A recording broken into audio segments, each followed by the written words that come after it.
Welcome to Smosh Mouth. I'm Shayne. And I'm Amanda. And today is our annual Creepypasta episode. Did it last year, it was great. So excited. Doing it again this year. Halloween's coming up, and I have been excited for this for months now. I know. And this past couple weeks, I have just been reading creepypastas. How spooky. It sucks a little bit. It kind of sucks a little bit. It kind of sucks a little bit. I remember last year, I didn't know what a creepypasta was, which is awesome of me. Very cool. Sometimes I wonder, where have I been? But when you started reading them, I was like, oh, these are just like stories that I grew up reading, like ghost stories. They're scary stories. It's just they come about on the internet now.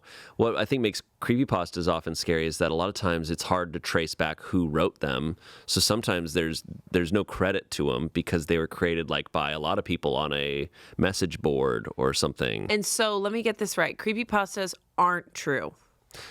Or No. we don't know. No, but they kind of become a new type of folklore. Yeah. Kind of how Slender Man is the most famous creepypasta. And that started, like I said, it started off with like a photo that someone had created of this creepy, tall, faceless man in the background of like a playground of a bunch of kids playing.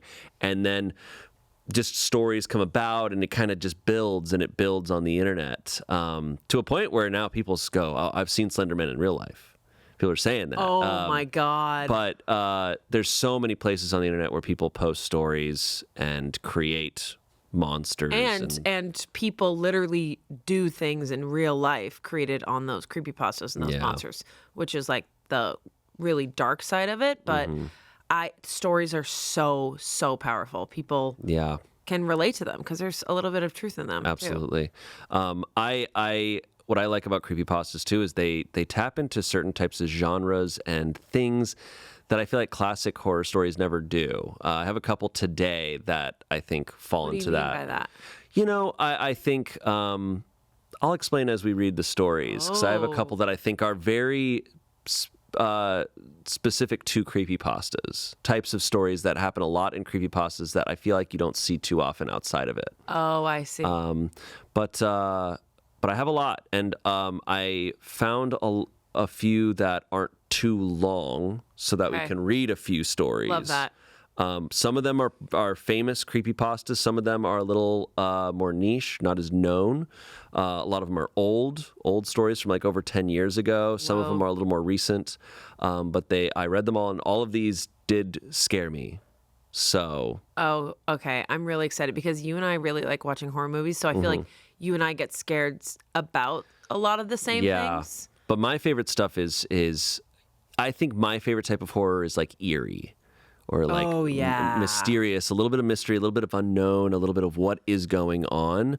That's what really gets me. Me too. But we have a variety here today. And what's cool is Art made it look like we like broke into an abandoned cottage or like weird mountain house, and we like set up one little light, and we're sitting at the table, and all the cabinets are bare except for like a couple things of beans. And at the very end of this episode, after we finish these stories, there's going to be a knock at the door, and we're not going to know. And we're not going to know who it is. And there's a lake down there, and it's like there's one boat, but only one paddle. Right. There's not two. Only one of us can go. God. I should also just give, I feel like, pause for a second here. I should have said this at the top of just a general trigger warning regarding creepypastas. I picked ones that I felt weren't too intense, but in general, you know, these are pretty scary stories. Some very scary topics and uncomfortable themes. So if it's not for you, get out of here. Watch another episode. We have plenty of other episodes that are more light. Okay, so our first story. Do you believe in like signs like, oh, I got a sign I shouldn't go out tonight. I got a sign that I shouldn't do this, or I got a sign like I'm doing the right thing. I feel like I'm seeing a sign. I normally equate it to like deja vu. I always see deja vu as like, okay, I've been here before, or I think I'm going the right way. Interesting. Yeah. So this first story is called Distorted Warning Signals. Was written by Ashley Rose Wellman. I'm trying to see when it was written. I'm not sure, but it's a story kind of in this realm of receiving signs. When I got the first one, I was literally seconds away from stepping onto the plane when a call from unknown blared from my cell phone. It was a ringtone I hadn't heard before, one I was pretty sure hadn't come with the phone. Normally, I wouldn't have stopped to answer it, but I was expecting a call about a job I had interviewed for the previous week. I took a deep breath in and accepted the call. Hello? Do not get on the plane. A woman's voice, garbled and strange, as if her vocal cords had been shredded, and she was trying desperately to choke out speech. Despite the unnerving, fractured quality of her voice, her tone was insistent and eerily calm. Then the call ended. I froze. I had always had a slight phobia of air travel, and something about this call just... There's no way I was about to get on a 7-hour flight now. I turned around and headed towards the food court. I'd just get another flight later in the afternoon, I figured. I watched from the airport Starbucks 3 hours later as every TV in the terminal lit up with crash footage of the plane I should have been on. No survivors, not a single one. What? I tried to trace the call. So did the police, but there was nothing to trace. There was no evidence my phone had ever received a call around that time. They analyzed the phone records, incoming and outgoing communication to my phone, nothing. I wasn't making it up. I couldn't have been. That wasn't the only call. Throughout the years, they were few and far between, but always right, and I always listened. Do not go on that blind date tonight. 5 months later, my would-be date was convicted of killing 4 women, all with my hair color and build. Found them in a shallow grave about 250 feet from the diner he offered to take me to. Do not drive to the concert tonight. 18-wheeler lost control and plowed into a line of cars. Every driver crushed, every driver killed. In the stretch of freeway I would have been driving down. No matter if I got a new phone, if I moved across the country, the calls would still come. I could almost feel the presence of whatever it is watching over me. I imagined being at the bottom of the freezing ocean, still strapped into my coach section plane seat, or being in the mass grave across from the diner, or watching an 18-wheeler skidding toward my car knowing death was imminent, and I'd get this tightness in my chest. I'd think about how thin that line was, how close I'd gotten. If I hadn't had a job interview I was waiting to hear back from, I'd have never listened to that first call, and that would be it for me. It always felt like something was coming for me, but there was always this fractured, warped voice with these calls that never seemed to exist after I heard them. Self-destructing warning signals rotting away before my eyes, and I was alive. I had a bad feeling about this cruise. I had planned it as a girls' week out with some of my friends from college and was looking forward to a week in the tropics in the dead of winter, but part of me could almost sense that the call was coming. Maybe I'd watched Titanic one too many times, but there was a little nagging fear from the start. I hoped it would be fine, but I knew that if something was going to happen, I'd get the call. I'd know. Now, a week before I'm set to go on the cruise, after stepping into my apartment after returning from dinner with a friend, I notice my cell has a message from unknown. They never had to leave a message before. Haven't checked it all night. Damn it. And I really wanted to go on that cruise, too. Ah, well, not worth whatever horrific fate awaited me in the cold, dark ocean. I click play message and feel my stomach drop as I listen to the voice, sounding horrifically distorted, as if it emanates from a throat slashed to ribbons, crackling with more urgency than ever before. I look around my apartment as the voice on the phone repeats the same phrase over and over again. Do not come home after dinner tonight. Do not come home after dinner tonight. Do not come home after dinner tonight. She's home. She's home. After dinner tonight. After dinner tonight. It's a good one. That's it? That's where the story ends? What? Yeah. Update? No update. She came home after dinner tonight. What are you talking about? She didn't listen to the warning. Okay, who's this writer? I want to write her a letter, 'cause that cannot be the end. That's where it ends. I wish she added something, and then I heard the footsteps up the stairs. See, I like where it ends. No. I like where it ends. I guess you and me are not the same. Yeah. Wow. That pretty spooky. I really liked that. I wasn't expecting that. Uh-huh. So she still can't go on the cruise with her friends because she's getting slashed. We don't know what's coming for her, but something's coming for her. And now something's we'll never gonna know. Happen. Yeah. It's pretty That's spooky. some Final Destination creepypasta stuff. I know. It's really good. It's a well done one. Has anyone thought to do, make these? I mean, of course they have. Made Oh, these yeah. horror movies. Yeah, of course. Yeah. Slenderman. Plenty. Candle Cove, Slenderman. There's been tons that have been turned into things, but most haven't. And they're all so good. Our next story. Oof. That I think I'll pick. You talked about in a recent episode about how you had an imaginary friend as a kid. I did. What? Skinny Bob. Bob the bear. Bob the skinny, tall bear. A tall, skinny bear. Speak. Who didn't kind of made fun of me a lot in the best way ever. Okay. Like the friend that's like, chill out. It's okay. And did Bob, like, did he protect you from things? Was he there to, like, make you safe or anything? He wasn't like hero status. Okay, he was just You'd probably find him like sitting on a couch and be like, I told you so. That's funny. like more of his vibe. Okay. I definitely felt protected, but I more like had to do it on my own. Okay. I guess he was a very healthy imaginary friend. He's like, gotta do this on your own, kid. Okay. So, yeah. Well, our next story is about an imaginary friend. Okay. It was written 12 years ago. I can't find the author. Well, if someone knows the author, they'll put it in the comments. But some of them, it's the credit is kind of unknown. Ooh, even spookier. So this is a story someone wrote about their childhood imaginary friend. Did you ever see the movie Drop Dead Fred? No. It is a very scary movie about her really? imaginary friend. Doesn't sound like a scary movie. That sounds like a comedy. It's a mix of both. I think it's from the 80s, and I watched it when I was a kid, and it made me very scared of imaginary friends. Okay. Anyways. Well, hopefully this story doesn't make you more scared of imaginary friends. Okay. When I was a small child, I was terrified of the dark. I still am, but back when I was around 6 years old, I couldn't go a full night without crying out for one of my parents to search beneath my bed or in my closet for whatever monster I thought was waiting to eat me. Even with a nightlight, I would still see dark shapes moving around the corners of the room or strange faces looking in on me from my bedroom window. My parents would do their best to console me, telling me that it was just a bad dream or a trick of the light, but in my young mind, I was positive that the second I fell asleep, the bad things would get me. Most of the time, I would just hide under the blankets until I became tired enough to stop worrying, but every now and then I would become so panicked that I would run screaming into my parents' room, waking up my brother and sister in the process. After an ordeal like that, there would be no way anyone would be getting a full night's rest. Eventually, after one particularly traumatizing night, my parents had had enough. Unfortunately for them, they understood the futility in arguing with a 6-year-old and knew that they would be unable to convince me to rid myself of childish fears through reason and logic. They had to be clever. It was my mother's idea to stitch together my little bedtime friend. She collected a large assortment of random pieces of fabric and her sewing machine and created what I would later refer to as Mr. Ickbarr Bigelsteine. Okay. Or Ick for short. Ick was a sock monster, as my mother called him. He was made to keep me safe while I slept at night by scaring away all the other monsters. He was pretty damn creepy, I had to admit. Honestly, looking back on it all now, I'm still impressed that my mom could think of something so strange and disturbing looking. Ickbarr had the stitched-together look of a Frankenstein gremlin, with big white button eyes and floppy cat ears. His little arms and legs were made from a pair of my sister's black and white striped socks, and the half of his face that was green was made from one of my brother's tall football socks.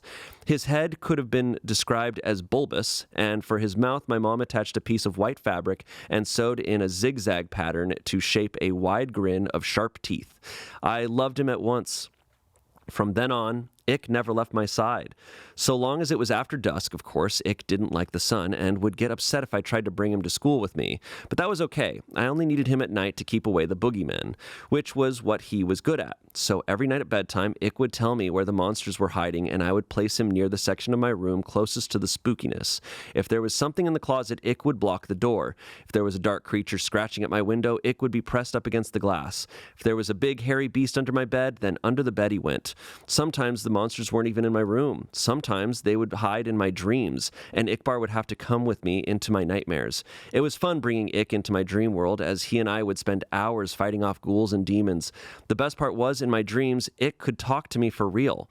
"How much do you love me?" he would ask. "More than anything," I would always tell him. One night in a dream, after I had lost my first tooth, Ick asked me for a favor. "Can I have your tooth?" I asked him why. "To help me kill the bad things," he said. The next morning at breakfast, my mom asked me where my tooth went. From what she told me, the tooth fairy didn't find it under my pillow. When I told her that I gave it to Ickbarr, she just shrugged and went back to feeding my little sister. From then on, every time I lost a tooth, I would give it to Ick. He would always thank me, of course, and tell me that he loved me. Eventually, though, I ran out of baby teeth, and I was beginning to get a little too old to still be playing with dolls. So Ick just sat there on my bookshelf collecting dust, slowly fading away from my attention. Over time, the nightmares, however, became worse than ever, so bad that they even began to follow me to the waking world, terrorizing every dark corner or rustle in the bushes. After one particularly bad night biking home from a friend's house when I swore a pack of rabid dogs were chasing me, I got home to find something strange waiting for me in my room. There, on my bed, standing fully upright in the soft glow of the moonlight from my window, was Ickbarr. At first, I just thought my eyes were playing tricks on me again.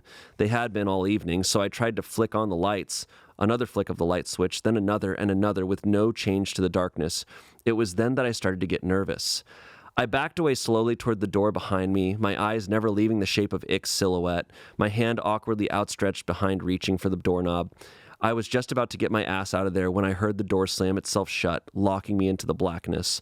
In nothing but shadows and silence, I stood frozen in place, not even breathing.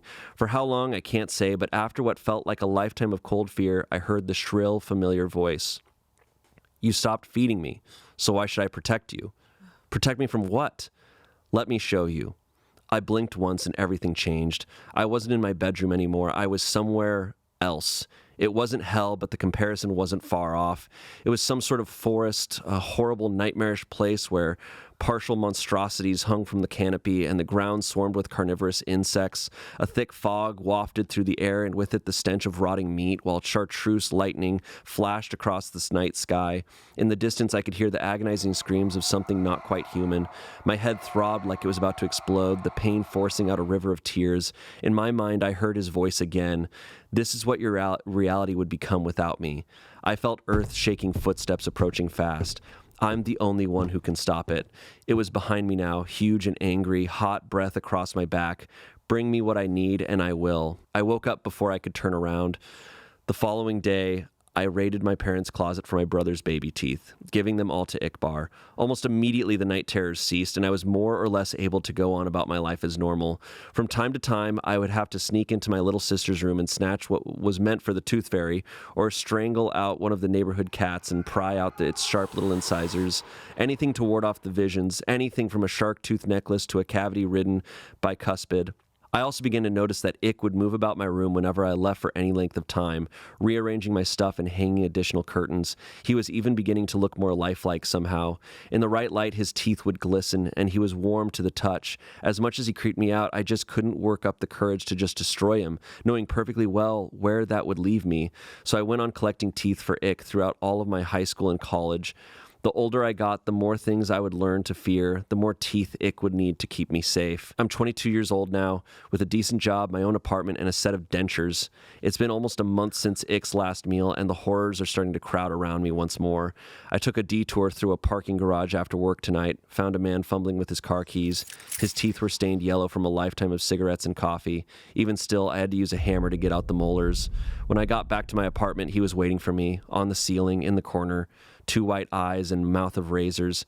How much do you love me, he asks. More than anything, I reply, taking off my coat. More than anything in the world. Oh, credit to Stephen D. Harris. That's who wrote that. Okay, Stephen. Okay, Stephen. Wow. Well, yeah. That got to a really sad place. That one's dark. That one's really dark. That one's scary. At first you were reading it and I was like, oh, this sounds like Drop Dead Fred, like love me. And then I was like, oh, dentures? Yeah. She strangled a cat. I know. A hammer. Yeah. No. She has dentures. Went through a lot to just... This is awful. This is terrifying.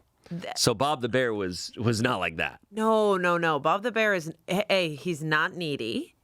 Okay. He's very independent. He's just chilling. It's almost like Bob shows me a version of like a version of myself that I want to be or something. Just like chill, open, but like always there for you if you need him. Okay. Have you ever seen the show Eric on Netflix? No. Benedict Cumberbatch.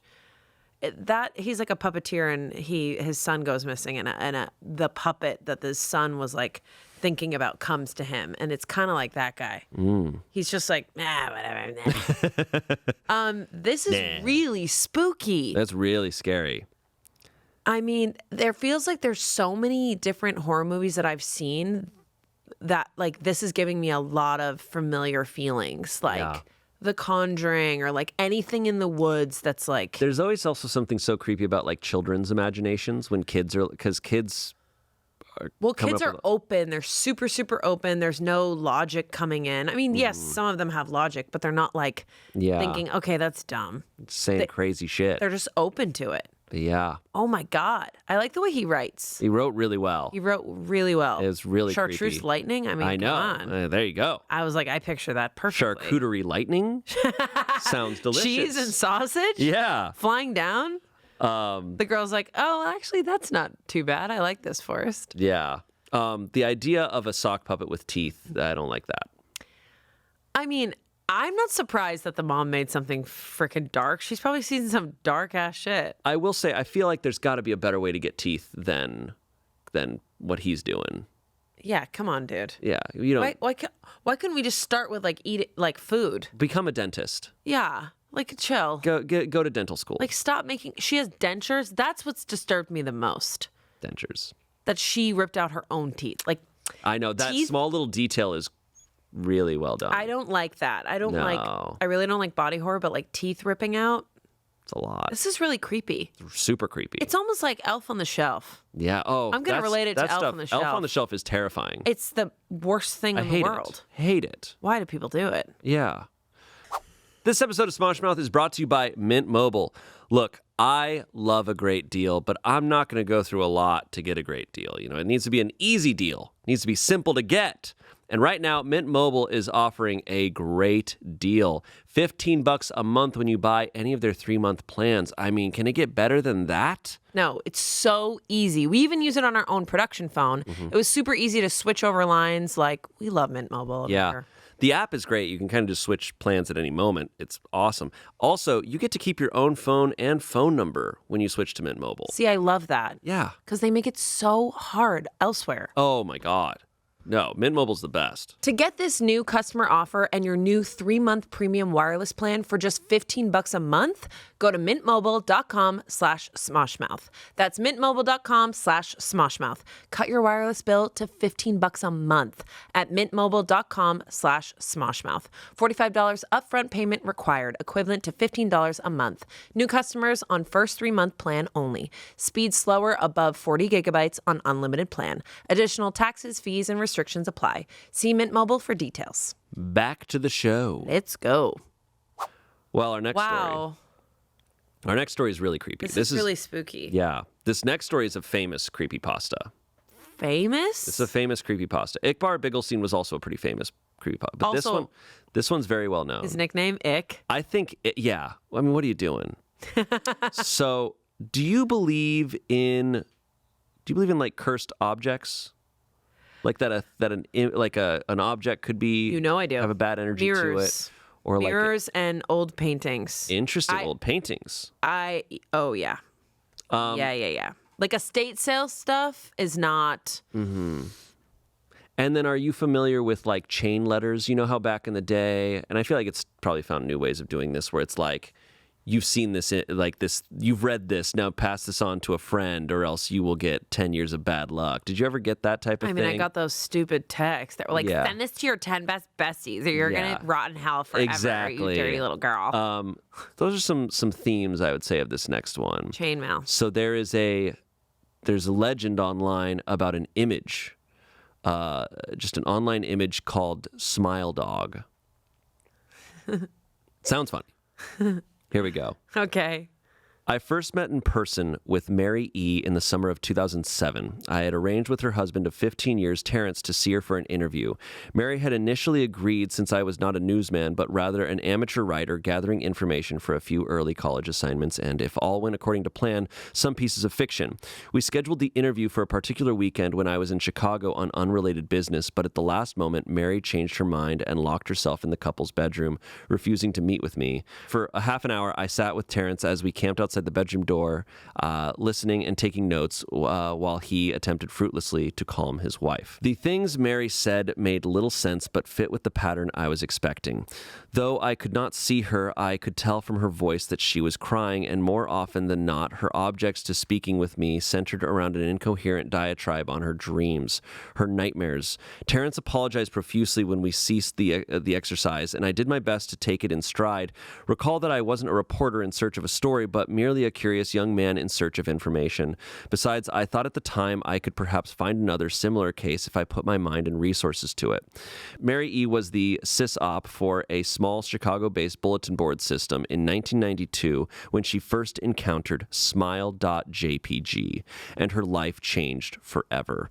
She and Terrence had been married for only 5 months. Mary was on one of an estimated 400 people who saw the image when it was posted as a hyperlink on the BBS, though she is the only one who has spoken openly about the experience. The rest have remained anonymous or are perhaps dead.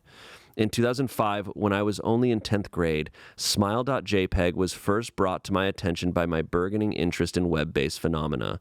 Mary was the most often cited victim of what is sometimes referred to as smile.dog. The being smile.jpg is reputed to display. What caught my interest, other than the obvious macabre elements of the cyber legend and my proclivity towards such things, was the sheer lack of information, usually to the point that people don't believe it even exists other than as a rumor or a hoax. It is unique because though the entire phenomena centers on a picture file, that file is nowhere to be found on the internet.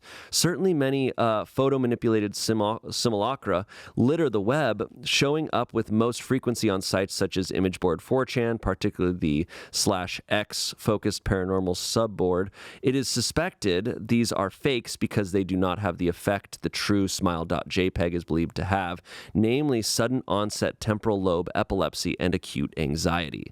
This purported reaction in the viewer is one of the reasons the phantom-like smile.jpg is regarded with such disdain, since it is patently absurd, though depending on whom you ask, the reluctance to acknowledge smile.jpg's existence might be just as much out of fear as it is out of disbelief. Neither smile.jpg nor smile.dog is mentioned anywhere on Wikipedia, though the website features articles on such other perhaps more scandalous shock sites as hello.jpg or Two Girls One Cup. Any attempt to create a page pertaining to smile.jpg is summarily deleted by any of the encyclopedia's many admins. Encounters with smile.jpg are the stuff of internet legend. Mary E.'s story is not unique. There are unverified rumors of smile.jpg showing up in the early days of Usenet, and even one persistent tale that in 2002 a hacker flooded the forums of humor and satire website Something Awful with a deluge of smile.jpg pictures, rendering almost half of the forum's users at the time epileptic. It is also said that in the mid to late 90s, that smile.jpg circulated on Usenet and as an attachment of a chain email with the subject line, "Smile, God loves you." Yet despite the huge exposure these stunts would generate, there are very few people who admit to having experienced any of them, and no trace of the file or any link has ever been discovered. Those who claim to have seen smile.jpg often weakly joke that they were far too busy to save a copy of the picture to their hard drive. However, all alleged victims offer the same description of the photo. A dog-like creature, usually described as appearing similar to a Siberian husky, illuminated by the flash of the camera, sits in a dim room. The only background detail that is visible being a human hand extending from the darkness near the left side of the frame. The hand is empty, but it is usually described as beckoning. Of course, most attention is given to the dog, or dog creature, as some victims are more certain than others about what they claim to have seen. The muzzle of the beast is reputedly split in a wide grin, revealing 2 rows of very white, very straight, very sharp, very human-like teeth. This is, of course, not a description given immediately after viewing the picture, but rather a recollection of the victims, who claim to have seen the picture endlessly repeated in their mind's eye during the time they are, in reality, having epileptic fits. These fits are reported to continue indeterminately, often while the victims sleep, resulting in very vivid and disturbing nightmares. These may be treated with medication, though in some cases it is more effective than others. Mary E., I assumed, was not on effective medication. That was why after my visit to her apartment in 2007, I sent out feelers to several folklore and urban legend-oriented news groups, websites, and mailing lists, hoping to find the name of a supposed victim of Smile.jpg who felt more interested in talking about this experience. For a time, nothing happened, and at length I forgot completely about my pursuits since I had begun my freshman year of college and was quite busy. Mary contacted me via email, however, near the beginning of March 2008. This is to jml at blank.com from Mary E. at blank.net. Subject, last summer's interview. Dear Mr. L., I am incredibly sorry about my behavior last summer when you came to interview me. I hope you understand that it was no fault of yours, but rather my own problems that led me to act out as I did. I realize that I could have handled the situation more decorously. However, I hope you will forgive me. At the time, I was afraid. You see, for 15 years, I have been haunted by Smile.jpg. Smile.dog comes to me in my sleep every night. I know that sounds silly, but it is true. There is an ineffable quality about my dreams, my nightmares, that makes them completely unlike any real dreams I have ever had. I do not move and I do not speak. I simply look ahead, and the only thing ahead of me is the scene from that horrible picture. I see the beckoning hand, and I see Smile Dog. It talks to me. It is not a dog, of course, though I am not quite sure what it really is. It tells me it will leave me alone if only I do as it asks. All I must do, it says, is spread the word. That is how it phrases its demands, and I know exactly what it means. It wants me to show it to someone else. And I could. The week after my incident, I received in the mail a manila envelope with no return address. Inside was only a 3.5-inch floppy diskette. Without having to check, I knew precisely what was on it. I thought for a long time about my options. I could show it to a stranger, a coworker. I could even show it to Terrence, as much as the idea disgusted me. And what would happen then? Well, if Smile Dog kept its word, I could go to sleep. Yet if I lied, what would I do? And who was to say something worse would not come for me if I did as the creature asked? So I did nothing for 15 years, though I kept the diskette hidden amongst my things. Every night for 15 years, Smile Dog has come to me in my sleep and demanded that I spread the word. For 15 years, I have stood strong, though there have been hard times. Many of my fellow victims on the BBS board where I first encountered Smile.jpg stopped posting. I heard some of them ended their lives. Others remained completely silent, simply disappearing off the face of the web. They're the ones I worry about the most. I sincerely hope you will forgive me, Mr. L., but last summer when you contacted me and my husband about an interview, I was near the breaking point. I decided I was going to give you the floppy diskette. I did not care if Smile.dog was lying or not. I wanted it to end. You were a stranger, someone I had no connection with, and I thought I would not feel sorrow when you took the diskette as part of your research and sealed your fate. Before you arrived, I realized what I was doing was plotting to ruin your life. I could not stand the thought, and in fact, I still cannot. I am ashamed, Mr. L., and I hope that this warning will dissuade you from further investigation of Smile.jpg. You may in time encounter someone who is, if not weaker than I, then wholly more depraved, someone who will not hesitate to follow Smile.dog's orders. Stop while you are still whole. Sincerely, Mary E. Terrence contacted me later that month with the news that his wife had killed herself. While cleaning up the various things he'd left behind, closing email accounts and the like, he happened upon the above message. He was a man in shambles. He wept as he told me to listen to his wife's advice. He'd found the diskette, he revealed, and burned it until it was nothing but a stinking pile of blackened plastic. The part that most disturbed him, however, was how the diskette had hissed as it melted, like some sort of animal, he said. I will admit that I was a little uncertain about how to respond to this. At first, I thought perhaps it was a joke, with the couple belatedly playing with the situation in order to get a rise out of me. A quick check of several Chicago newspapers' online's obituaries, however, proved that Mary E. was indeed gone. There was, of course, no mention of her ending her life in the article. I decided that, for a time at least, I would not further pursue the object of Smile.jpg, especially since I had finals coming up at the end of May. But the world has odd ways of testing us. Almost a full year after I'd returned from my disastrous interview with Mary E., I received another email to jml@blank.com from elzhir82@blank.com. Subject, smile. Hello. I found your email address through a mailing list. Your profile said you are interested in Smile Dog. I have saw it. It is not as bad as everyone says. I have sent it to you here. Just spreading the word. Smiling face. The final line chilled me to the bone. According to my email client, there was one file attachment called, naturally, smile.jpg. I considered downloading it for some time. It was most likely a fake, I imagined, and even if it weren't, I was never wholly convinced of smile.jpg's peculiar powers. Mary E's account had shaken me, yes, but she was probably mentally unbalanced anyways. After all, how could a simple image do what smile.jpg was said to accomplish? What sort of creature was it that could break one's mind with only the power of the eye? And if such things were patently absurd, then why did the legend exist at all? If I downloaded the image, if I looked at it, and if Mary turned out to be correct, if Smile Dog came to me in my dreams demanding I spread the word, what would I do? Would I live my life as Mary had, fighting against the urge to give in until I died? Or would I spread the word, eager to be put to rest? And if I chose the latter route, how could I do it? Whom would I burden it in turn? If I went through with my earlier intention to write a short article about smile.jpg, I decided I could attach it as evidence, and anyone who read the article, anyone who took interest, would be affected. And even assuming the smile.jpg attached to the email was genuine, would I be capricious enough to save myself in that manner? Could I spread the word? Yes. Yes, I could. Do you want to see the image? Are you insane? I have it right here. I'm looking at it. Nope. You don't want to see it? No. Okay. I don't want to see the image. We can attach it as a link in the description. What? Guys, do not click this image.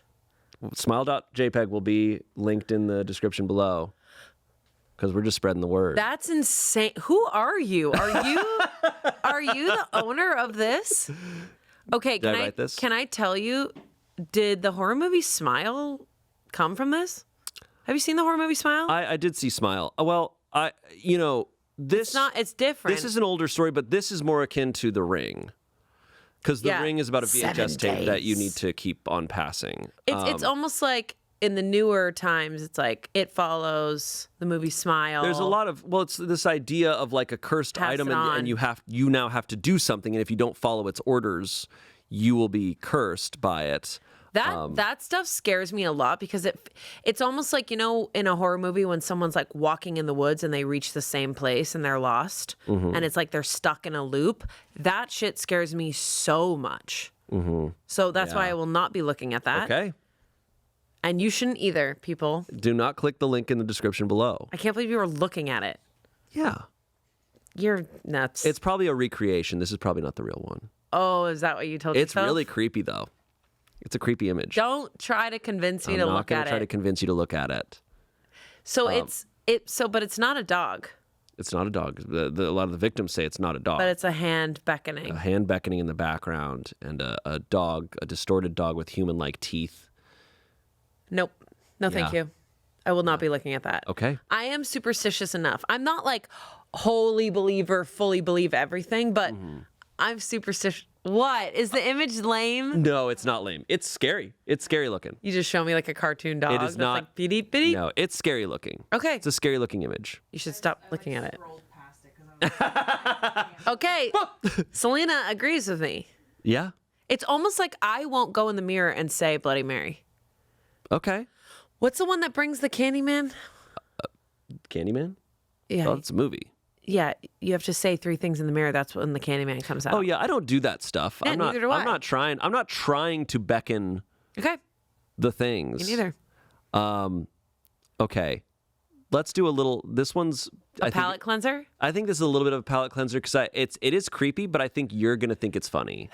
Now this one is one of the ones that I was talking about where this is a common creepypasta theme that I feel like you don't see much in regular horror, which is lost media. So lost media is like, you've probably heard about how certain TV shows have an episode that they took off the air and they've lost it. Or like how there's a lot of movies and shows that are like all the films are burned. So like that movie that existed that people remember, it doesn't exist anymore. And on the internet, this happens a lot too, where just things get lost and we're like, yeah, it's gone. It's lost media. This video that everyone loved, it's gone. Where does it go though? It's just gone. It's like maybe every single record of it was deleted. It just can happen. So there's a lot of these types of stories that were written in creepypastas. There's the most famous one, which is about a lost episode of SpongeBob SquarePants. I didn't pick that one, but I picked another one about a lost episode of The Simpsons. You know I don't watch The Simpsons. That's okay. I don't watch The Simpsons. Did you watch The Simpsons growing up? Not really, no. It was on, but I never really watched it. My brothers loved it, but I wasn't really watching it. Yeah. But this is an episode. This is a story about. There's a lost episode of The Simpsons. Okay. You know how Fox has a weird way of counting Simpsons episodes? They refuse to count a couple of them, making the amount of episodes inconsistent. The reason for this is a lost episode from season 1. Finding details about this missing episode is difficult. No one who was working on the show at the time likes to talk about it. From what has been pieced together, the lost episode was written entirely by Matt Groening. During production of the first season, Matt started to act strangely. He was very quiet, seemed nervous, and morbid. Mentioning this to anyone who was present results in them getting very angry and forbidding you to ever mention it to Matt. The episode's production number was 7G44. The title was Dead Bart. In addition to getting angry, asking anyone who is on the show about this will cause them to do everything they can to stop you from directly communicating with Matt Groening. At a fan event, I managed to follow him after he spoke to the crowd and eventually had a chance to talk to him alone as he was leaving the building. He didn't seem upset that I had followed him, probably expected a typical encounter with an obsessive fan. When I mentioned the lost episode, though, all color drained from his face and he started trembling. When I asked him if he could tell me any details, he sounded like he was on the verge of tears. He grabbed a piece of paper, wrote something on it, and handed it to me. He begged me never to mention the episode again. The piece of paper had a website address on it. I would rather not say what it was for reasons you'll see in a second. I entered the address into my browser and I came to a site that was completely black except for a line of yellow text, a download link. I clicked on it and a file started downloading. Once the file was downloaded, my computer went crazy. It was the worst virus I had ever seen. System Restore didn't work. The entire computer had to be rebooted. Before doing this, though, I copied the file onto a CD. I tried to open it on my now empty computer, and as I suspected, there was an episode of The Simpsons on it. The episode started off like any other episode, but had very poor quality animation. If you've seen the original animation for Some Enchanted Evening, it was similar, but less stable. The first act was fairly normal, but the way the characters acted was a little off. Homer seemed angrier, Marge seemed depressed, Lisa seemed anxious, Bart seemed to have genuine anger and hatred for his parents. The episode was about the Simpsons going on a plane trip. Near the end of the first act, the plane was taking off. Bart was fooling around, as you'd expect. However, as the plane was about 50 feet off the ground, Bart broke a window on the plane and was sucked out. At the beginning of the series, Matt had an idea that the animated style of The Simpsons world represented life, and that death turned things more realistic. This was used in this episode. The picture of Bart's corpse was barely recognizable. They took full advantage of it not having to move and made an almost photorealistic drawing of his dead body. Act 1 ended with the shot of Bart's corpse. When Act 2 started, Homer, Marge, and Lisa were sitting at their table crying. The crying went on and on. It got more pained and sounded more realistic, better acting than you would think possible. The animation started to decay even more as they cried, and you could hear murmuring in the background. This crying went on for all of Act 2.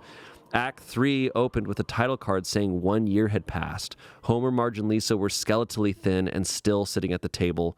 There was no sign of Maggie or the pets. They decided to visit Bart's grave. Springfield was completely deserted, and as they walked to the cemetery, the houses became more and more decrepit. They all looked abandoned. When they got to the grave, Bart's body was just lying in front of his tombstone, looking just like it did at the end of Act 1. The family started crying again. Eventually, they stopped and just stared at Bart's body. The camera zoomed in on Homer's face. According to summaries, Homer tells a joke at this part, but it isn't audible in the version I saw. You can't tell what Homer is saying.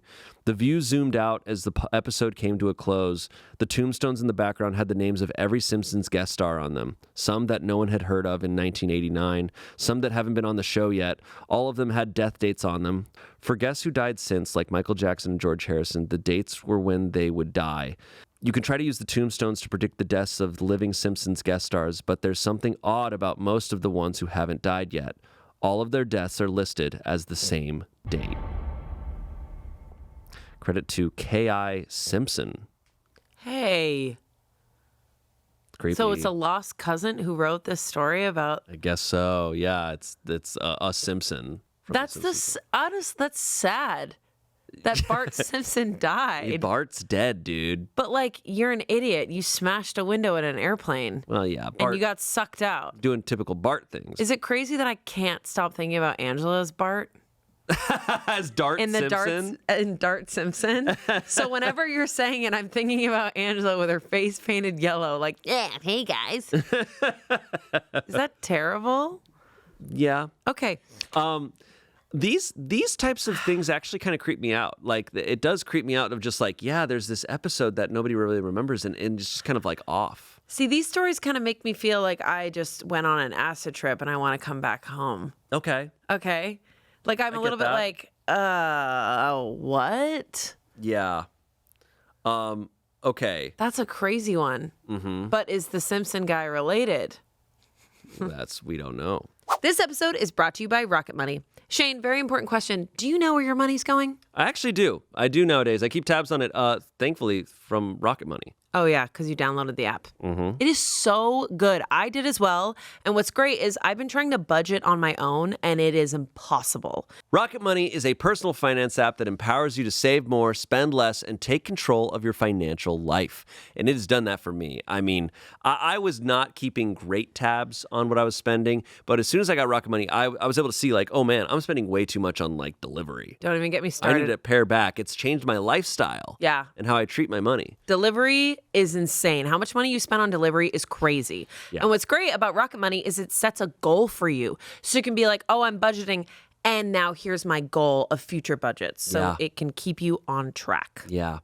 Rocket Money has over 5 million happy members and has saved its users over $1 billion across all of the app's features. Let Rocket Money help you reach your financial goals faster. Get Rocket Money today at rocketmoney.com/smoshmouth. That's rocketmoney.com/smoshmouth. rocketmoney.com/smoshmouth.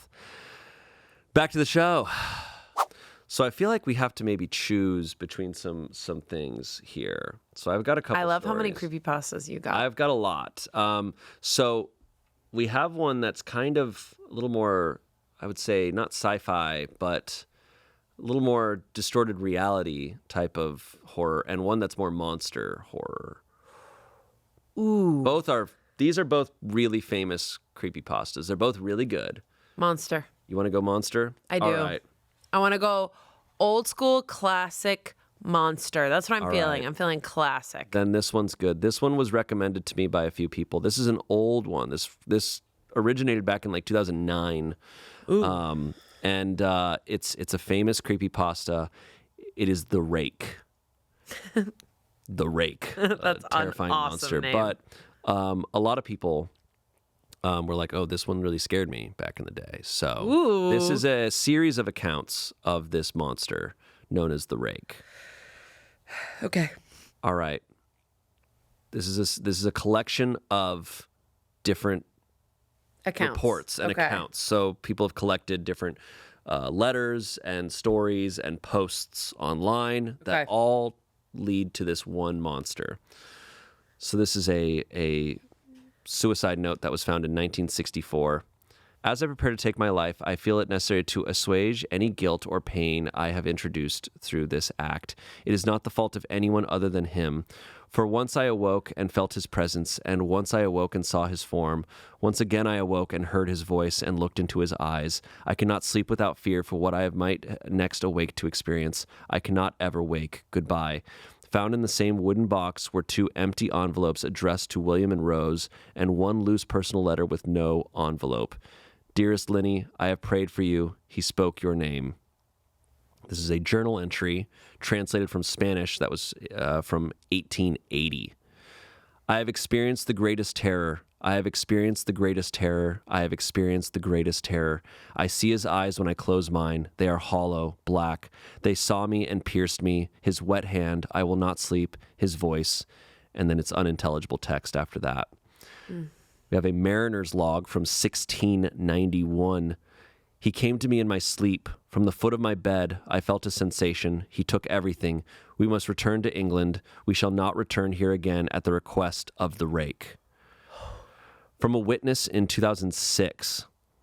3 years ago, I had just returned from a trip from Niagara Falls with my family for the 4th of July. We were all very exhausted after a long day of driving, so my husband and I put the kids right to bed and called it a night. At about 4 a.m., I woke up thinking my husband had gotten up to use the restroom. I used the moment to steal back the sheets, only to wake him in the process. I apologized and told him I thought he got out of bed. When he turned to face me, he gasped and pulled his feet up from the end of the bed so quickly his knees almost knocked me out of the bed. He then grabbed me and said nothing. After adjusting to the dark for half a second, I was able to see what caused the strange reaction. At the foot of the bed, sitting and facing away from us, there was what appeared to be a naked man or a large hairless dog of some sort. Its body position was disturbing and unnatural, as if it had been hit by a car or something. For some reason, I was not instantly frightened by it, but more concerned as to its condition. At this point, I was somewhat under the assumption that we were supposed to help him. My husband was peering over his arm and knee, tucked into the fetal position, occasionally glancing at me before returning to the creature. In a flurry of motion, the creature scrambled around the side of the bed and then crawled quickly in a flailing sort of motion right along the bed until it was less than a foot from my husband's face. The creature was completely silent for about 30 seconds, or probably closer to 5. It just seemed like a while. Just looking at my husband. The creature then placed its hand on his knee and ran into the hallway, leading to the kids' room. I screamed and ran for the light switch, planning to stop him before he hurt my children. When I got to the hallway, the light from the bedroom was enough to see it crouching and hunched over about 20 feet away. He turned around and looked directly at me, covered in blood. I flipped the switch on the wall and saw my daughter Clara. The creature ran down the stairs while my husband and I rushed to help our daughter. She was very, very badly injured and spoke only once more in her short life. She said, "He is the Rake." My husband drove his car into a lake that night while rushing our daughter to the hospital. He did not survive. Being a small town, news got around pretty quickly. The police were helpful at first, and the local newspaper took a lot of interest as well. However, the story was never published, and the local television news never followed up either. For several months, my son Justin and I stayed in a hotel near my parents' house. After we decided to return home, I began looking for answers myself. I eventually located a man in the next town over who had a similar story. We got in contact and began talking about our experiences. He knew of 2 other people in New York who had seen the creature we now referred to as the Rake. It took the 4 of us about 2 solid years of hunting on the internet and writing letters to come up with a small collection of what we believe to be the accounts of the Rake. None of them gave any details, history, or follow-up. One journal had an entry involving the creature in its first 3 pages and never mentioned it again. A ship's log explained nothing of the encounter, saying only that they were told to leave by the Rake. That was the last entry in the log. There were, however, many instances where the creature's visit was one of a series of visits with the same person. Multiple people also mentioned being spoken to, my daughter included. This led to us wondering if the Rake had visited any of us before our last encounter. I set up a digital recorder near my bed and left it running all night, every night for 2 weeks. I would tediously scan through the sounds of me rolling around my bed each day when I woke up. By the end of the 2nd week, I was quite used to the occasional sound of sleep while blurring through the recording 8 times with normal speed. This took almost an hour every day. On the first day of the 3rd week, I thought I heard something different. What I found was a shrill voice. It was the Rake. I can't listen to it long enough to even begin to describe it. I haven't let anyone listen to it yet. All I know is that I've heard it before, and I now believe that it spoke when it was sitting in front of my husband. I don't remember hearing anything at the time, but for some reason the voice on the recorder immediately brings me back to that moment. The thoughts that must have gone through my daughter's head make me very upset. I have not seen the Rake since he ruined my life, but I know that he has been in my room while I slept. I know and fear that one night I'll wake up to see him staring at me. That's the Rake. Wow. Yeah. Credit to Brian Somerville. Thanks, Brian Somerville. Thanks, Brian Somerville, for creating the Rake. Creating the Rake and setting some nightmares. My God. Yeah. What scares me the most is obviously the modern day story. Oh, of sleeping in bed, because but there's something so creepy about and this thing was spotted 400 years ago. 100%. It's just like the ship. Yeah. Do not come back to England. We're leaving for England. Do not come back to England. The Rake told us to go back to England. We must go back and tell the prince or the king that we can't get the spices. My favorite stories are monsters. This is why I wanted to read I love the monsters one. It gives me, it like gives me that like nostalgic, like warm wrapped sweater. It makes me feel like a little kid again, because I feel like we told a lot of monster stories, whereas like sci-fi I love, but it feels more like I'm older. Sci-fi is more like, oh, what could we as humans create it's that like, we whoa. shouldn't? Or, like, it's that type of thing. And then ghosts and demons and stuff, it's like, what if there's these things that are all around the world? But what's creepy to me about monsters is it's like, no, we're talking about one singular thing that could be out That's there. been alive forever. Or just this one thing. Like, it's not like, oh, there's a bunch of these all over the world. It's like, no, there's this thing somewhere in this part of the United States called the Rake. And people have recounted seeing it over the past. And I'm like, that to me that creeps me out. Because I'm just like, ooh. And, there's a lot of those stories because there is like the Jersey Devil. There's things like that get brought up. And I'm like, ooh, like that's. There's nothing scarier to me than feeling like the blankets are getting like ripped off of me or there's something beneath my feet. Yeah. I don't know about you, but I have to have my feet covered. Like, I can't just let my legs be free. I don't need to, but wow. I usually have like one leg out. So that leg is for the taking. I just get too hot. That leg's like. Yeah, they're like, oh, for me? For free?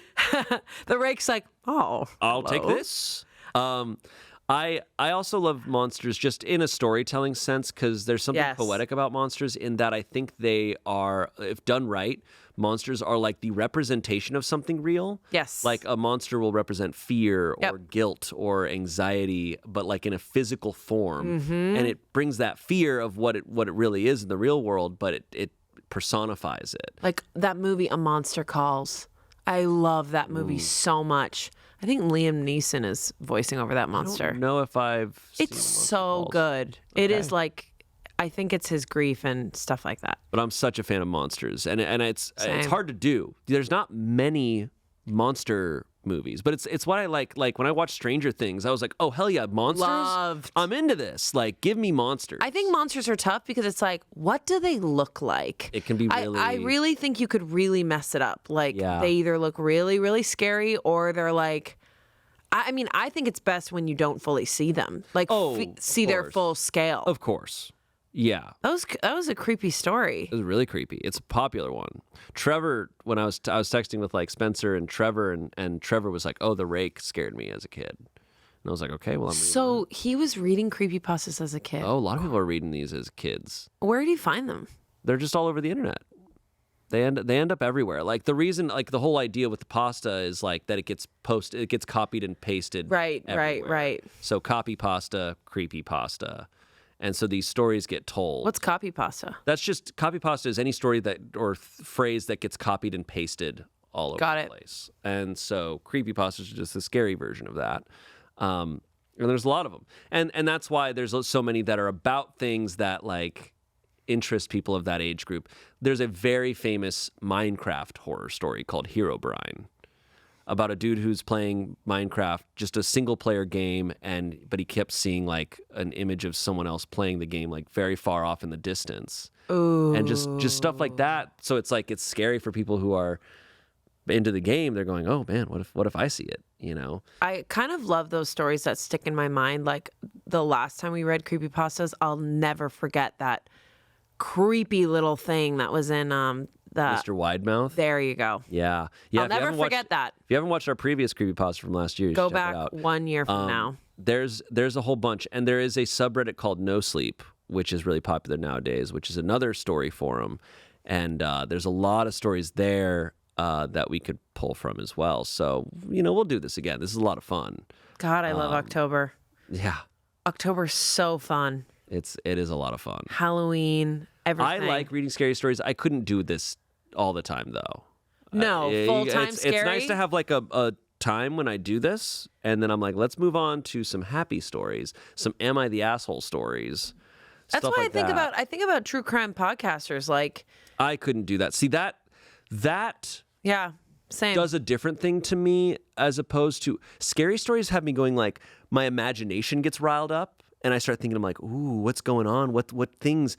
But true crime has me feeling more dread and more like sadness. Oh. Because I'm just like, someone has to live with that forever. I agree. And I'm like, I personally can't get behind like, I'm like, you know what? People do all sorts of things in different forms of jobs, but I have a hard time like being like oh, sorry, my mom is calling me. Whoa. Oh! She was like, I heard you. So a voice told me that I heard you. But with true crime, I'm just like, I can't get over that. I'm like, that's someone's real life.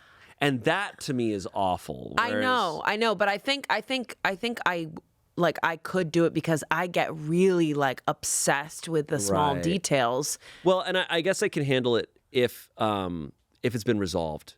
If like, oh, they're locked away or whatever, but so many are like, no, they're no, and I'm like, especially missing and it just that makes me sad. Yeah, knowing that it's like, and honestly, I don't even like a fictional story about like kind of real world horror, you know, where it's people doing things. I'm like, let it be something that we don't know if it exists or not. Yeah. So monsters and evil images and lost episodes of TV shows, I'm like, ooh, it's like easier what is to this? digest. There's an element of unknowns, but whereas with real, like what's truly scary is stuff that it's like, oh, we know everything about this and it's awful. Like that's really scary. Whereas a little bit of unknown is like a fun scary to me because we don't know. So what does it say about me that I listen to all of that You're real one of shit? So many people that are interested in it. I don't think there's anything inherently wrong with that. I'm just saying for me personally on an entertainment level or just like, and we can be entertained sounds like the wrong word, but you know, captivated by things, right? Like storytelling. It's no different than someone who's into reading histories of wars. It's like that's not good. So I'm not glad a war happened, but who is reading histories of war? I'd be. Oh, come on, like ancient wars. That stuff is crazy. Ancient Rome. Let's go back to that trend. Like Greece. That shit's awesome. Oh well, I love that. I'll read about the Peloponnesian War. But I love like Greek mythology. See, that's fun. Yeah. That I'm having a blast. And that's the thing. This type of scary, I have a lot of fun. It's just fun for my imagination. Yeah. Because then I cook up stories and I'm like thinking about things. Yeah. Wow. Well, this has been a lot of fun. Thank you for finding all those stories. Yeah, and I hope people enjoyed it. Spooky time. Yeah, it's hard to find because a lot of creepypastas get really dark. A lot of them are really messed up. And some are just like, some are bad. Some are bad. Some are bad. Someone's like, I was walking and flipped on the light. I mean, anyone can write a creepypasta. You can just post them online. But, you know, I like the ones, like I said, that give me a sense of eeriness or are scary, but not like dreadful. So those were really good. I hope I did a okay job with pulling these. But no, those were awesome. Just don't look at the link. Don't click the link, guys. Of smile.jpg. Yeah, don't click that. Great job, Shayne. Thank you for sharing that. Thank you. I am spooked. And for people listening, please comment down below your favorite creepypastas because we'll do this again. Yep. And maybe next year, maybe sooner. I mean, I'm down to do creepy episodes. Christmas time. Yeah, Christmas creepy. Creepy Christmas. Let me know your favorite creepypastas down below. And we'll see you next week. Next week, we're telling some real ghost stories. Yeah. That people have experienced here at Smosh. Yeah, we're bringing some people on, so stay tuned for that. All right. Thank you for watching. We'll see you later. See you later. Goodbye. Bye.